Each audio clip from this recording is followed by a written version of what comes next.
A group of agents arrive at a hospital to pick up several orphans. Each of them is given a special mark before being sent to a program where they will be trained to be the perfect soldiers. They are specially selected and put through a difficult training program where they are taught that weakness is not an option, that they must always be perfect, obey orders, and show no emotion. The children are shown animals fighting and killing each other so that they become accustomed to violence. They are also constantly monitored and are not allowed to leave their rooms. When the children turn 8, their minds are trained and their skills are developed. They must attend classes every day and solve puzzles and strategy problems. At 12, the training becomes more rigorous. The children must run many kilometers every day and keep their bodies in excellent condition. As the children reach their teens, they are trained to handle weapons and kill any target they see without mercy. By the age of 17, these boys have become the perfect weapon and are ready for battle. Each of them has a special tattoo on their face. The best soldier in this class is Todd, who has not failed a single mission by 2036, although he has received many scars. He travels around the world, leads a special squad that participates in brutal battles, killing without pity or compassion. This soldier does not hesitate to even kill an innocent woman to achieve his goal. He thinks only about the mission and has never experienced normal human feelings. The commander of this special squad, Church, is very proud of the success of his soldiers, but soon the situation becomes complicated. Colonel Mekum arrives at the base with a new squad, explaining that these are soldiers created using genetic engineering, almost superhumans. According to him, they are better than Church's soldiers, and Church should close his program. Church does not agree, arguing that his soldiers are much more experienced. Then Mekum suggests organizing a competition between the two squads to find out who is better. Mekum calls Kane to represent his squad during the trials. Kane quickly proves his superiority. He is more accurate at shooting and can lift more weight without tiring while running. Todd takes the lead while running because Mekum gives him 20 extra minutes, but when Kane starts running too, he still passes Todd even though he started later. Church refuses to acknowledge this, saying that the new soldiers have no fighting spirit, so he adds another trial. Todd and Kane start climbing steel chains, and Kane is again faster despite starting later. Then Church wants to prove that combat experience is more important and offers to organize a fight on chains. Mekum smugly declares that 3 soldiers must face Kane for a fair fight. 2 more soldiers quickly join Todd, but it makes no difference. Kane is too strong, and after a few blows, he deals with both soldiers, throwing their bodies to the ground. Todd manages to hold out a little longer, jumping on Kane and punching him in the face, causing Kane to lose an eye. But Kane is still able to fight and throws Todd onto a pile of bodies on the ground. Mekum has won, but is angry, as such an injury means that Kane is no longer perfect. Thinking that Todd and the other 2 soldiers are truly dead, Mekum orders their bodies to be thrown away like garbage, and a huge ship delivers the waste to a planet called Arcadia, which is completely covered in garbage. During the flight, Todd comes to his senses and feels fear for the first time in his life, realizing where he is. Suddenly, the ship's hatch opens and all the garbage is thrown out. Todd struggles to hold on, but still falls to the surface of the planet. Luckily, he survives the fall and begins to explore the area. At first, he only sees garbage, but then he notices people in rags. Todd decides to follow them, but at that moment a strong sandstorm begins, and he waits for it to pass. Finally, the storm subsides and Todd finds himself in a cemetery, where he sees that many people have died on this planet. After walking a little more, he finally gets to the colony that these people built from garbage and ship parts.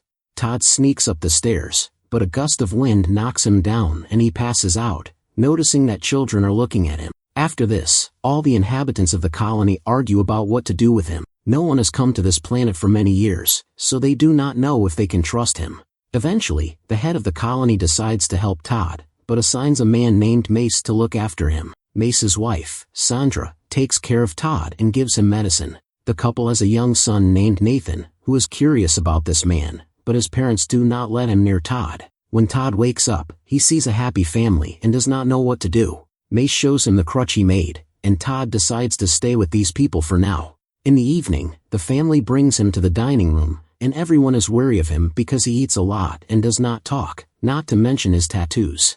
When someone asks what happened to him, Todd explains that he was replaced by a better soldier, and people begin to sympathize with him. Since then, Todd spends time with Sandra and learns to do everyday things.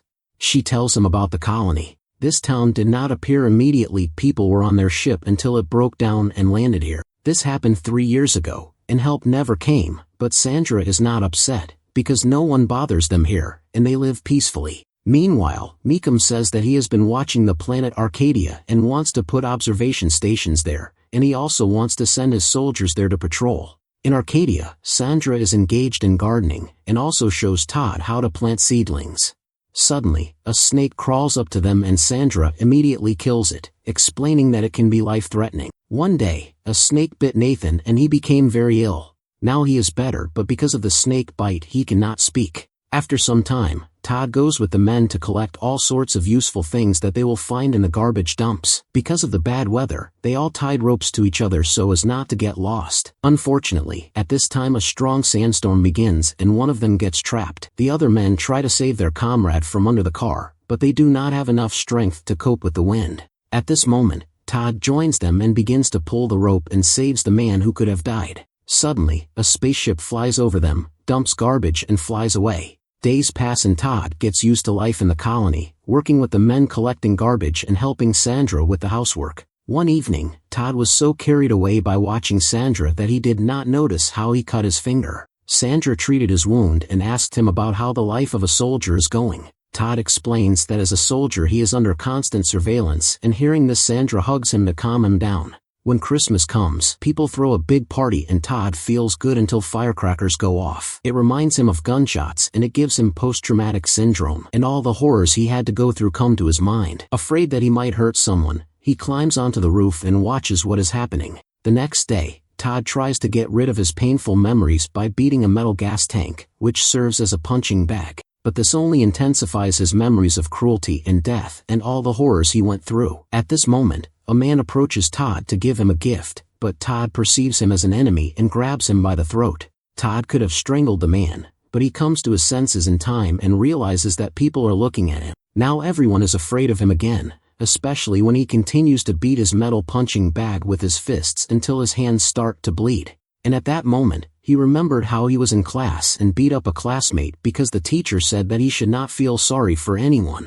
Sometime later, waking up in the morning, Todd sees Nathan nearby, who shows him that he solved the puzzle. At that moment, a snake appears and Todd tries to teach Nathan how to kill it, but the boy is too scared. Then Todd catches the snake but does not kill it and asks Nathan to try again. Suddenly, Sandra and Mace appear, killing the snake and scolding Todd for putting the child in danger. By this point, the patience of the colony's inhabitants has snapped and they explain to Todd that he can never become one of the civilians, so they are forced to expel him from the colony. Todd collects his things and leaves, crying for the first time from resentment. Soon after, Sandra and Mace are sleeping peacefully when a snake crawls onto the bed, ready to bite Mace. But then Nathan appears and kills the snake as Todd taught him. Mace realizes that Todd is right and runs out to find him. Mace finds Todd and apologizes for what happened and asks him to come back. At that moment, a ship with Mekum soldiers arrives on the planet and Todd immediately realizes that it is a military ship and forces Mace to escape with it. Many soldiers and military equipment including Kane come out of the ship. The inhabitants of the colony raise the alarm and take up defensive positions. The soldiers begin to attack, killing everyone in sight. Explosions are heard everywhere and Mace is wounded by one of them, so Todd takes him away. Todd tries to bandage Mace's wounds but it is too late and he dies. Meanwhile, Church receives news about the colony but Mekum says that it is ordered to kill everyone, even if they are peaceful inhabitants of the colony. Just in case, Church decides to prepare his old soldiers. The leader of the colony comes out to try to talk to the soldiers but she is immediately killed. The colony's inhabitants open fire to defend themselves, but they are outgunned and no match for the army of highly trained super soldiers. These thugs wreak havoc using a variety of weapons, including flamethrowers to burn people alive. At this moment, Todd appears and kills one of the soldiers who was holding a flamethrower. He then collects the dead soldiers' weapons and sets off to kill all the other soldiers who have attacked the colony. At the same time, one of the soldiers with a flamethrower pursues Sandra and the children. Luckily, Todd makes it in time and kills the guy with a powerful weapon. When another soldier starts shooting through the wall, Todd orders everyone to duck, then opens the door and launches another rocket to kill the soldier. Mekum doesn't know what to do next, so Church advises them to retreat, which he agrees to. The soldiers leave for a while, and the colonists use this time to help the wounded. Sandra is devastated when Todd tells her that her husband is dead. Todd takes as many weapons as he can and prepares to take revenge for the pain and suffering caused to the inhabitants of the colony. He sneaks up to the landing pad and shoots at one of the combat vehicles to cause confusion. The soldiers go out to search and Todd attacks them from the darkness. Todd throws one guy off the roof, and another is bitten by snakes. Todd then hides in the water and a moment later kills one soldier with a knife, and then opens fire on the other soldiers. Despite the fact that the soldiers were shooting at him, Todd continued to shoot back. It turned out that Todd used a trick by firing an automatic rifle while pulling a rope. Todd also set up explosives to kill many guys. Suddenly, a sandstorm began, which carried away the last surviving soldiers, but Todd had previously tied himself with a rope, so he was not hurt. The other soldiers were in the cars, so Todd jumped on top of one of them, shooting at everyone who was in his way. Then he throws grenades at the car and kills those in the car, but Kane was still in his combat truck, continuing to shoot at the inhabitants of the colony. Todd, in order to get closer to Kane, got behind the wheel of the truck, drove closer and rammed Kane's truck. Although Kane was wounded, he quickly took the necessary medicine. Todd returned to the colony to help Sandra, but soon Kane appears and attacks Todd. They beat each other up pretty badly like professional fighters, using everything they could get their hands on, and it seemed that Kane was winning, and when Todd saw a weapon on the ground, Kane grabbed it first, but this was a distraction, taking advantage of which Ted inflicts a serious wound on Kane with a helicopter blade. Ted then knocked Kane to the ground and began to strangle him. At this point, Church's soldiers found Ted and did not attack him, as they still respected their old general. Meanwhile, Mekum realizes that he has lost all of his men, so he orders them to fly away, leaving behind the soldiers from Church's old team. And when Church protests, Mekum kills him. After that, soldiers from Church's team board the ship and grab Mekum to hand him over to Todd. Mekum is so scared that he peed in fear and begs for mercy. After that, Mekum and his advisors are thrown out of the ship and left on Arcadia, where a bomb explodes and kills them all. The ship takes off successfully, and it turns out that all the surviving inhabitants of the colony also boarded, and now they are flying to a better place to live. Nathan asks Todd to take him in his arms, and he finally understands what true love is.